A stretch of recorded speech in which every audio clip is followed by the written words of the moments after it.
नमस्कार, स्वागत है आपका। आप देख रहे हैं हमारी खास पेशकश हर तस्वीर में कहानी है। मैं हूं आपके साथ सुमित झा। खूंटी का आदिवासी समुदाय रोग हांडी प्रथा के जरिए सदियों से स्वच्छता की मुहिम चलाता आया है। आदिवासियों की नई पीढ़ी आज भी सालों पुरानी वो परंपरा पूरी शिद्दत के साथ निभा रही है।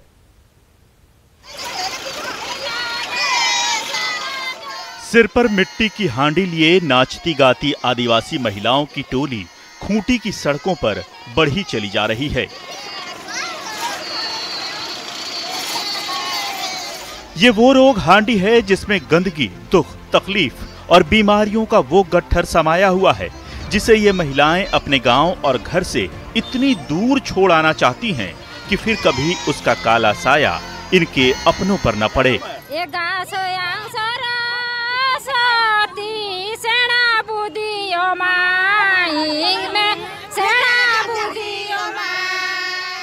खूंटी के गांव-गांव में रोग हांडी फेंकने की ये परंपरा सदियों से चली आ रही है, जिसे आज की पीढ़ी भी पूरी शिद्दत से निभाना नहीं भूलती।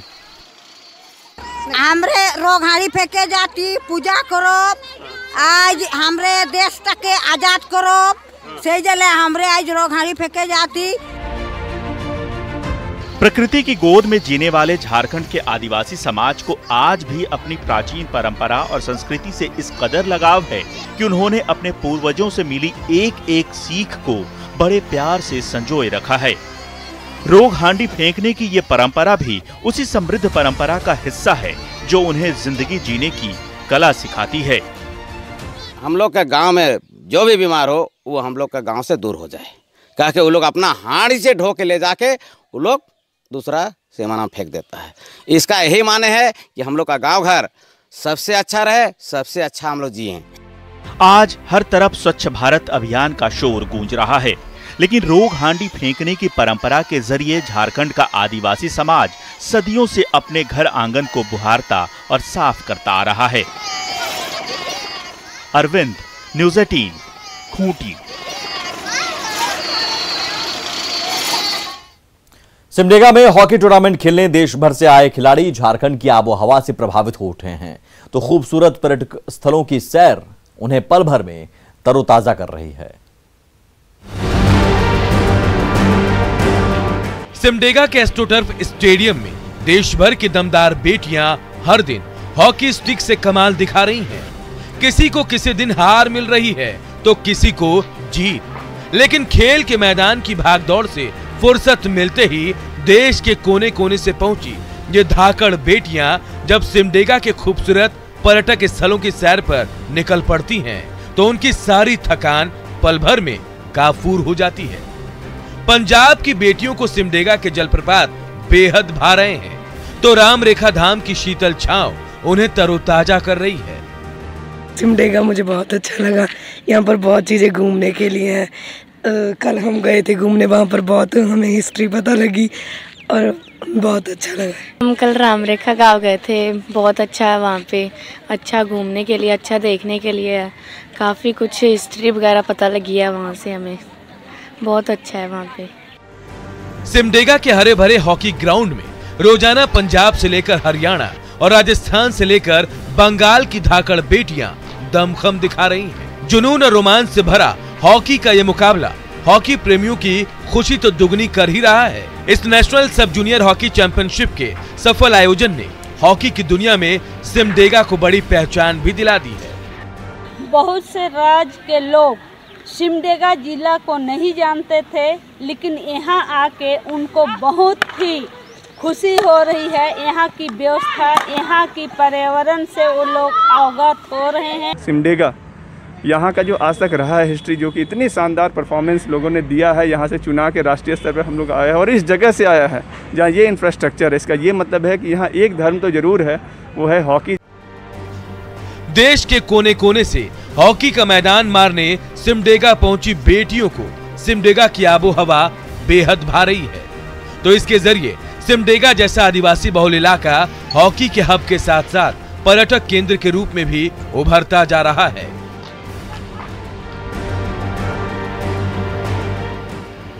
श्री राम, न्यूज़ 18, सिमडेगा।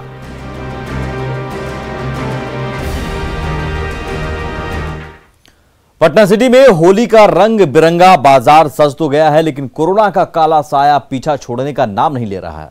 इसके बावजूद होली की तैयारी तेज होती जा रही है।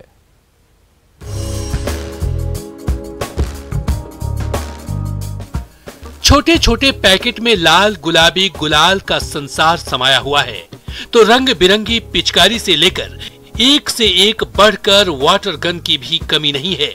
एक तरफ सिर पर सजने वाली टोपियां पड़ी हुई है, तो चेहरे पर लगाने वाले किस्म किस्म के मुखौटे भी लटके हुए हैं। होली आने से पहले ही पटना सिटी में होली का रंग बिरंगा बाजार सज धज कर तैयार है, जहां खरीदारी के लिए ग्राहकों के बीच होड़ मची हुई है। कोई पसंद की पिचकारी ढूंढ रहा है, तो कोई नकली बालों का झुंड लगाकर होली की खुमारी में खो जाने की तैयारी कर रहा है। हमने बाल लिया जो सस्ता मिला, एकदम बढ़िया रेट का मिला, और पिचकारी भी मिला। इनके पास सारे रेट रेंज है इनके पास, और सारा इनके पास जो बार है ये मार्केट में मैंने बढ़िया रेट दे रहे हैं। पिछले साल तो कोरोना ने रंगों के त्योहार को बख्श दिया था और देशवासियों ने जमकर रंग और गुलाल खेला था, लेकिन हाल के दिनों में कोरोना ने जैसी रफ्तार पकड़ी है, वैसे में इस बार होली के रंग में भंग पड़ने के आसार बढ़ गए हैं। इस आशंका के बीच होली के बाजार में धीरे धीरे भीड़ बढ़ रही है। होली का रूप सब बढ़िया है, थोड़ा सा लॉकडाउन के लेकर थोड़ा सा परेशानी लग रहा है, मार्केट में क्या होगा क्या नहीं होगा, मार्केट बंद रहेगा क्या रहेगा, बट अभी तक तो बढ़िया है मार्केट। यहाँ पर पिचकारी का सबसे सजा हुआ है पटना। होली अभी भी दूर है, लेकिन रंगों के त्योहार का आकर्षण ही कुछ ऐसा है कि पिछले लंबे समय से कोरोना के साए में जी रहे देशवासी सब कुछ भुलाकर इस महापर्व की मस्ती में खो जाना चाहता है। नेपाल सरकार ने भारतवासियों के लिए बॉर्डर तो खोल दिया है, लेकिन भारत की गाड़ियों को रोका जा रहा है। ऐसे में बिहार निकली बाराती गाड़ी पर इंटरनेशनल बॉर्डर पर ब्रेक लग जा रहा है।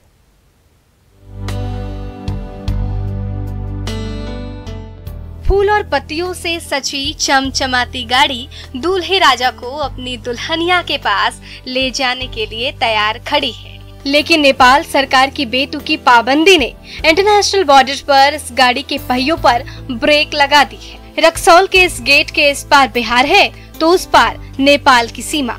पिछले साल कोरोना संक्रमण के दौरान कई महीने तक ये बॉर्डर पूरी तरीके से सील कर दिया गया था। हालांकि बाद में भारत सरकार ने तो पाबंदी हटा ली, लेकिन नेपाल सरकार भारतीय गाड़ियों को अपनी सीमा पर आवाजाही की छूट देने के लिए अब भी तैयार नहीं है। इससे बिहार और नेपाल के बीच रोटी और बेटी का संबंध प्रभावित होने लगा है। बेटा का शादी तय कैले बानी, आ गाड़ी खोज रहल बानी, नेपाली गाड़ी इंडियन गाड़ी अलाउडेड नहीं होखत। भंसार गेट से पहले सारा इंडियन गाड़ी अब यहाँ डोर टू डोर हम घूम रहल बानी, जो बेटा के बारात मंगाई या फिर अभी यहाँ से क्या लेके जाए। अपने गाड़ी पहले अपने गाड़ी से जाते थे, अभी गाड़ी नहीं जाने देता है बॉर्डर पर। तब अब इंडियन गाड़ी रोक दिए, इंडियन गाड़ी रोक दिए हैं, अपना गाड़ी वो उधर लगा हुआ है, अब दूसरे गाड़ी से जाएंगे। नेपाल सरकार ने तो भारतीय नागरिकों के लिए अपने दरवाजे खोल दिए हैं, लेकिन भारत की गाड़ियों पर ब्रेक लगा रखा है। नतीजतन बिहार के गांव शहर से दूल्हे राजा को लेकर निकला गाड़ियों का काफिला रक्सौल सीमा पर आकर रुक जाता है। वहां नेपाल नंबर की गाड़ी चौगुने दर पर बुक की जाती है, तभी दूल्हे राजा अपनी दुल्हनिया तक पहुंच पाते हैं। रुके हुए हैं इंडियन नंबर गाड़ी पर, मेरा भाई का ले जा रहे हैं शादी कराने के लिए। यहाँ नेपाल वाला पुलिस नहीं जाने देता है, कहता है नहीं जाएगा नेपाली गाड़ी। अब क्या करेंगे, करेंगे ही करेंगे। आप टेम्पू बांधेंगे, आज दूल्हा को बैठाएंगे, आज दूल्हा को ले जाएंगे, उधर से अपना उधर से दुल्हन को लेकर आएंगे टेम्पू पर, क्या करेंगे। बिहार और नेपाल के बीच सदियों से रोटी और बेटी का रिश्ता चला आया है, लेकिन नेपाल सरकार की इस भेदभावपूर्ण पाबंदी ने दोनों ओर रहने वाले बाशिंदों की मुश्किलें काफी बढ़ा दी हैं। अशोक कुमार, न्यूज़ 18, रक्सौल। कैमूर में उद्यान विभाग ने घर की छत पर हरियाली की चादर बिछाकर कमाल कर दिखाया है। कम पानी और कम मेहनत में ज्यादा मुनाफा देने वाली ये तरकीब किसानों के बड़े काम आ सकती है।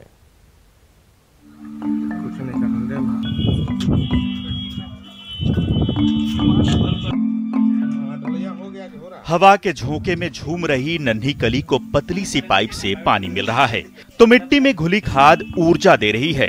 इसी खाद और पानी के मेल से छत पर बने इस बागीचे में किस्म किस्म की सब्जियां और फूलों का ऐसा छोटा सा संसार बस गया है जिसे देखकर हर कोई हैरान है।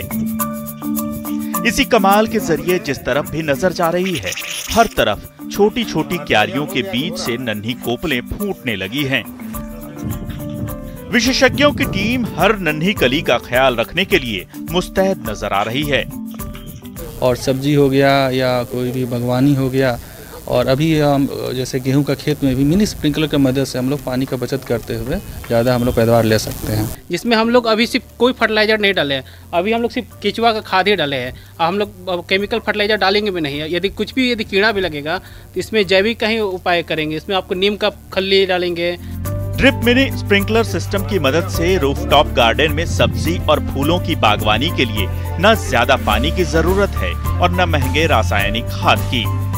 छोटी छोटी क्यारियों में ये पतली सी पाइप दिन रात बूंद बूंद पानी पहुंचाती रहती है तो जैविक खाद के छिड़काव से छत पर उग रही सब्जियां दिन दुनी रात चौगुनी रफ्तार से बढ़ती रहती हैं।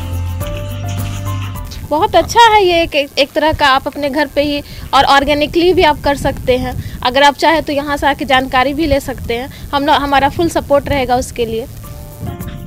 पानी की कमी से जूझ रहे कैमूर के किसानों के लिए ड्रिप मिनी स्प्रिंकलर बागवानी किसी वरदान से कम नहीं है, जिसके जरिए बेहद कम पानी और रासायनिक खाद के बिना बम्पर पैदावार हासिल की जा सकती है। प्रमोद कुमार, न्यूज़ 18, कैमूर। मुंगेर में इन दिनों आम के पेड़ सुनहरे मंजरों से लद गए हैं। इससे इस सीजन में आम की बम्पर पैदावार होने की उम्मीद जताई जा रही है।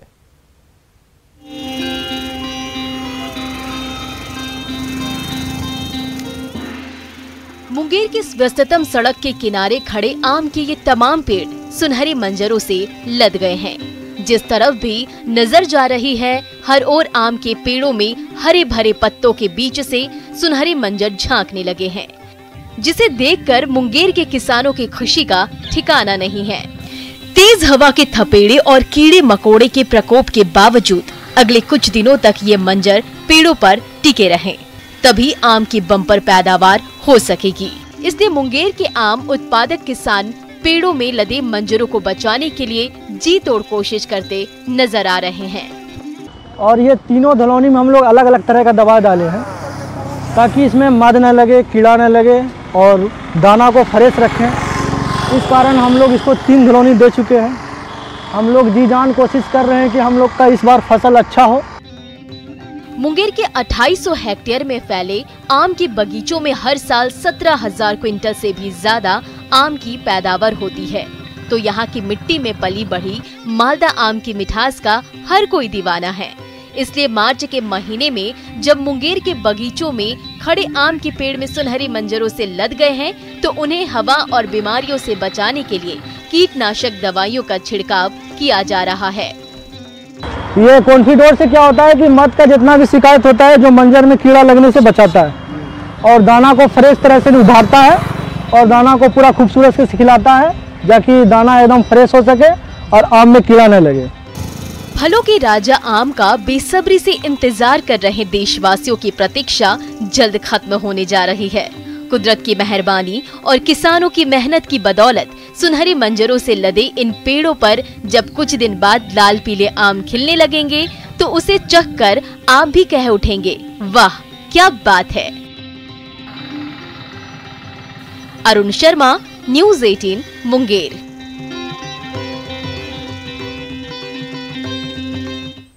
तस्वीरें अभी और भी हैं, कहानियां अभी और भी हैं, लौटते हैं बस थोड़ी ही देर में।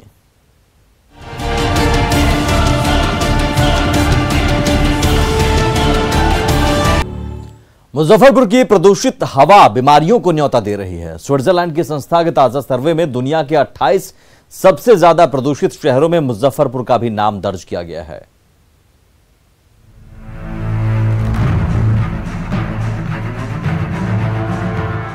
मुजफ्फरपुर की आबो हवा खतरनाक हो गई है।